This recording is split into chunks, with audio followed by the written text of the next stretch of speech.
Chers bien-aimés dans le Seigneur, Shalom. J'espère que vous allez tous bien. Ok. Comme je vous avais expliqué dans l'autre vidéo, c'est la justice de Dieu qui peut effacer nos péchés éternellement. Alors aujourd'hui, à travers cette vidéo, je vais vous expliquer comment Dieu efface le péché depuis l'Ancien Testament. Donc nous allons parler aujourd'hui sur ancien rituel pour l'obtention du péché. Amen. Toujours avec la justice de Dieu. Donc nous allons lire rapidement dans Exode chapitre 25, le verset 9. Vous ferez le tabernacle et tous ses ustensiles d'après le modèle que je vais te montrer. Amen.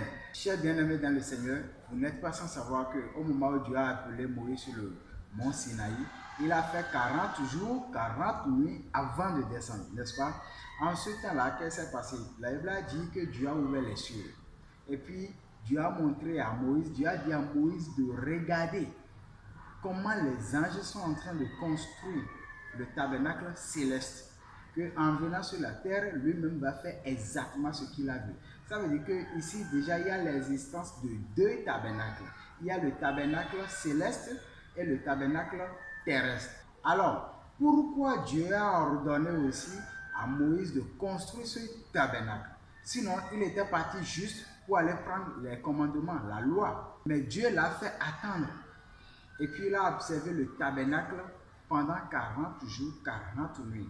Et il est venu sur la terre, les enfants d'Israël, ils ont transgressé la loi, il était fâché, il a brisé les deux tables de pierre de la loi, et Dieu l'a appelé, il est remonté encore, il a encore fait 40 jours, 40 nuits. Ça veut dire que Moïse a fait au total 80 jours pour pouvoir observer ce tabernacle céleste. Amen. Ça veut dire que, bon, c'est bien installé maintenant dans sa tête. Et les mesures sont déjà là, donc il peut faire ça maintenant facilement. Amen. Maintenant, pourquoi Dieu a voulu à ce que Moïse construise ce tabernacle sur la terre? Pourquoi l'existence du tabernacle sur la terre? Sinon, le tabernacle, c'est une chose qui est céleste, n'est-ce pas? Alors, nous allons voir cette raison rapidement dans Lévitique chapitre 4, à partir du verset 27. Si c'est quelqu'un du peuple qui a péché involontairement en faisant contre l'un des commandements de l'Éternel des choses qui ne doivent point se faire et en se rendant ainsi coupable et qu'il vienne à découvrir le péché qu'il a commis, il offrira en sacrifice une chèvre, une femelle sans défaut pour le péché qu'il a commis. Il posera sa main sur la tête de la victime expiatoire qu'il égorgera dans le lieu où l'on égorge les holocaustes. Le sacrificateur prendra avec son doigt du sang de la victime, il en mettra sur les cônes de l'autel des holocaustes et il répandra tout le sang au pied de l'autel. Le sacrificateur ôtera toute la graisse comme on ôte la graisse du sacrifice d'action de grâce et il la brûlera sur l'autel. Et elle sera d'une agréable odeur à l'Éternel. C'est ainsi que le sacrificateur fera pour cet homme l'expiation et il lui sera pardonné. Amen. Ça veut dire que les acteurs du rituel sont le pécheur, la victime et puis le sacrificateur. Mais voici dans cette histoire, Dieu a ordonné de verser maintenant le sang de cette victime à deux endroits. Il dit sur les cônes de l'autel et puis au pied de l'autel, c'est-à-dire par terre. Amen. Alors, dans le tabernacle, il y a beaucoup de choses, n'est-ce pas? Mais, spécialement aujourd'hui, nous allons parler uniquement de l'autel d'Holocauste, parce que c'est de ça qu'il s'agit ici. Vous comprenez un peu? Amen. Alors, pourquoi Dieu a ordonné de verser le sang sur ces deux endroits? Alors, nous allons lire rapidement dans Jérémie 17, le verset 1er. Le péché de Judas est écrit avec un burin de fer, avec une pointe de diamant. Il est gravé sur la table de leur cœur et sur les cônes de vos autels. Amen. Dans Lévitique 4, nous venons de voir que le sang de cette victime doit être versé à deux endroits, sur les cônes de l'autel et puis au pied de l'autel. Dans Lévitique 4, la Bible n'a pas montré que le sang serait versé dans le cœur, n'est-ce pas? Mais il a dit au pied de l'autel, c'est-à-dire par terre. Par terre, ça veut dire quoi? Dans Matthieu 13 et Luc 8, là, Jésus-Christ a donné la parabole d'un semeur qui a planté sur 4 différentes terres, n'est-ce pas? Et après cette parabole, Jésus-Christ a expliqué à ses disciples que ces 4 différentes terres dont il parlait représentent quoi? Le cœur de l'homme. Précisément, Matthieu chapitre 13, le verset 19 a expliqué.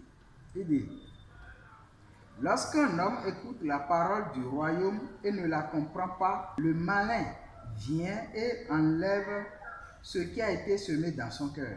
Cet homme est celui qui a reçu la semence le long du chemin. Amen. Il dit le malin vient et fait quoi? Et enlever maintenant ce qui a été semé dans son cœur. Ça veut dire que cette terre dont Jésus-Christ parlait représente quoi? Le cœur de l'homme. Donc, dans Lévitique 4, la Bible a dit que si le sacrificateur, après avoir mis le sang sur les 4 cônes de l'autel, il va verser le sang restant maintenant où? Au pied de l'autel, c'est-à-dire par terre. Ça veut dire que le sang sera versé dans le cœur de l'homme.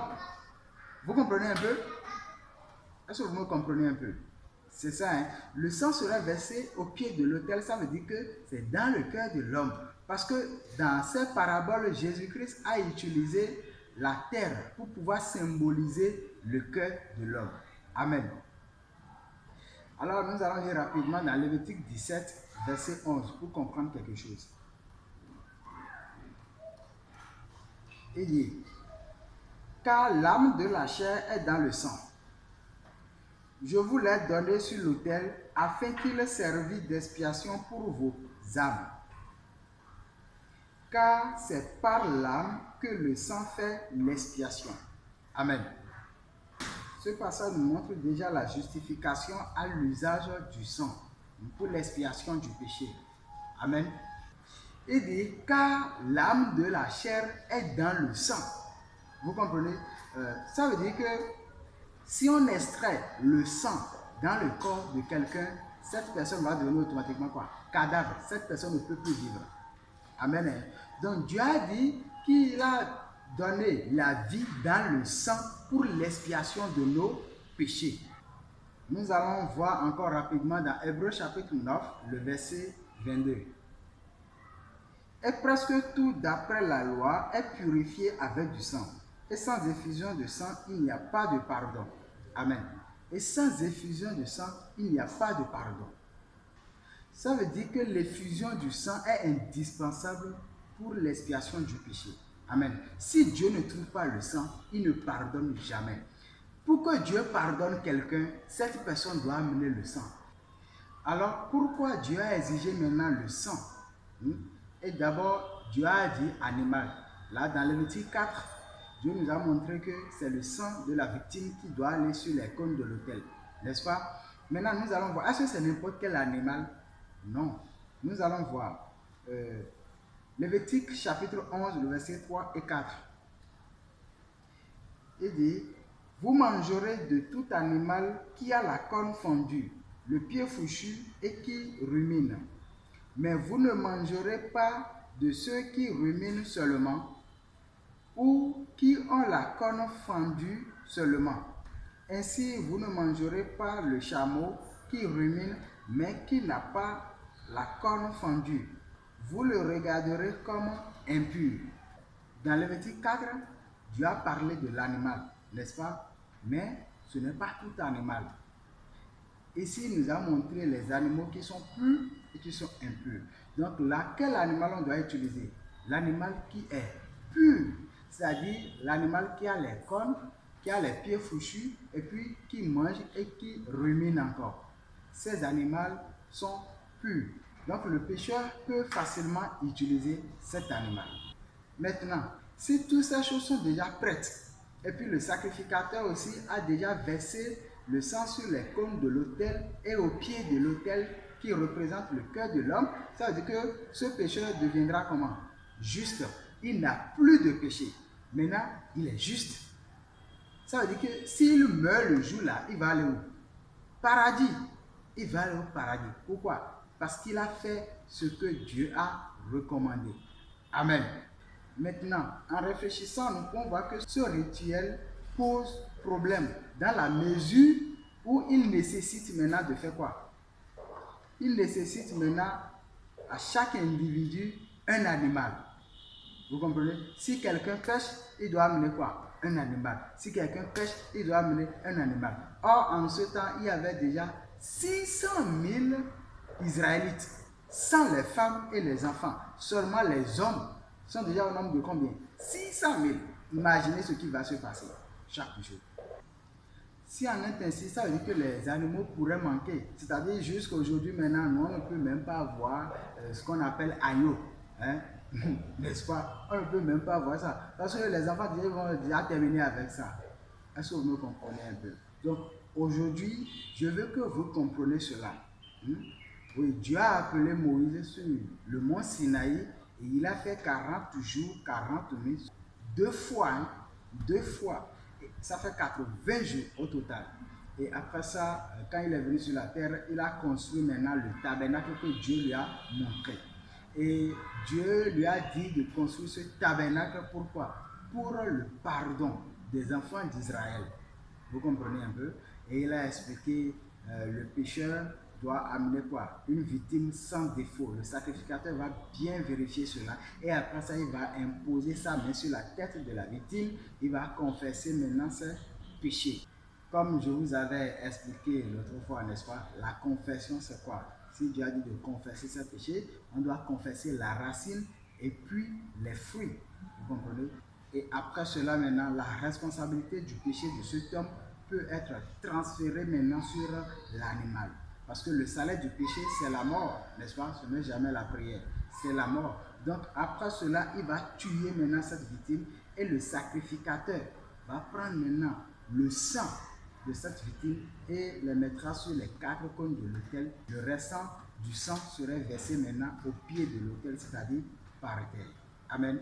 Et Matthieu 13, verset 19 nous a montré que au pied de l'autel, c'est-à-dire par terre, représente le cœur de l'homme. Donc Jésus-Christ a utilisé la terre pour pouvoir symboliser le cœur de l'homme. Donc la terre représente le cœur de l'homme. La belle preuve encore, l'homme est fabriqué à base de quoi? À base de la poussière. Donc debout, nous sommes déjà terre. Amen. Donc après cela maintenant, nous pouvons voir que cet homme va devenir comment? Pur, parce qu'il a déjà fait son sacrifice. Lui n'est plus pécheur le jour-là. Mais demain, s'il pêche, il va encore amener victime pour pouvoir faire ce même sacrifice. Vous voyez, donc là, ça a causé des problèmes. Il y a trop de problèmes. Chaque jour, on va tuer, chaque jour, on va tuer, chaque jour, on va tuer des animaux. Je pense que si ce sacrifice existe jusqu'à aujourd'hui, on ne pourrait jamais voir les agneaux. Amen. Donc, chers bien-aimés, on va s'arrêter ici d'abord et prochaine fois, je vais vous expliquer encore plus. Merci.